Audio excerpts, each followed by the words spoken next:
Bonjour les amis, Marc Maillot encore avec vous pour lire aujourd'hui quelques versets, mais non pas les moindres, tirés de l'épître de Paul aux Romains au premier chapitre, un des passages à mon avis le plus important de toute la Bible. Nous lisons à partir du verset 19.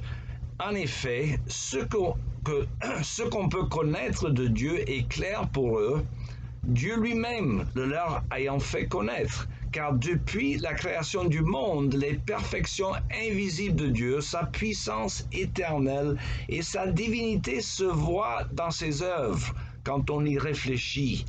Ils n'ont donc aucune excuse, car alors qu'ils connaissent Dieu, ils ont refusé de lui rendre honneur que l'on doit à Dieu et de lui exprimer leur reconnaissance. Ils se sont égarés dans les raisonnements absurdes et leur pensée dépourvue d'intelligence s'est trouvée obscurcie. J'arrête la lecture là.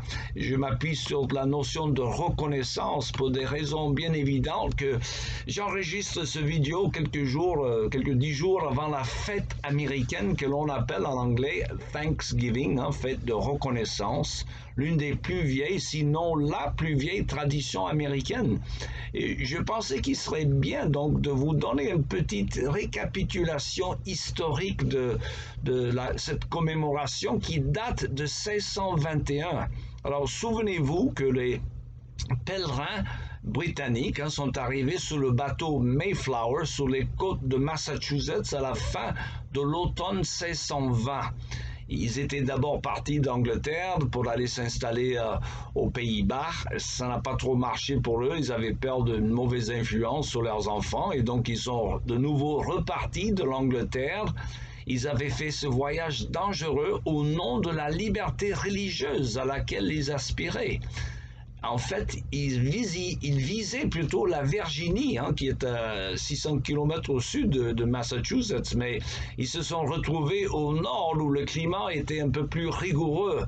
Alors, ils avaient peu à manger et sur les 102 personnes à bord du Mayflower, 50 sont morts ce premier hiver 1620-21. Morts de maladie et de famine.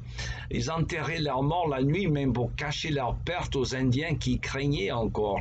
Mais au printemps, ils ont eu la connaissance d'un Indien qui s'appelait Squanto et qui parlait l'anglais, à leur grand étonnement, car il avait été en contact avec ce colon anglais qui s'était installé à Roanoke en Virginie quelques années plus tôt. Alors, avec l'aide de Squanto et le chef du tribu de ces Indiens, le chef qui s'appelait Massasoit, les pèlerins ont appris à cultiver le maïs et avec un printemps au climat favorable, ils ont eu une bonne récolte en l'automne 1621. Et pour remercier Dieu pour ce récolte, ils ont invité les Indiens, ils étaient 90 à peu près, à une fête qui durait plusieurs jours et eux, les Indiens, les 53 pèlerins anglais. Alors cette tradition s'est renouvelée périodiquement pendant tout le XVIIe siècle avant de devenir une tradition officielle aux États-Unis selon la proclamation du président Lincoln qui, en pleine guerre de sécession en 1863, il a rendu officiel tous les quatrièmes jeudis du mois de novembre. Et c'est officiel maintenant depuis 1941.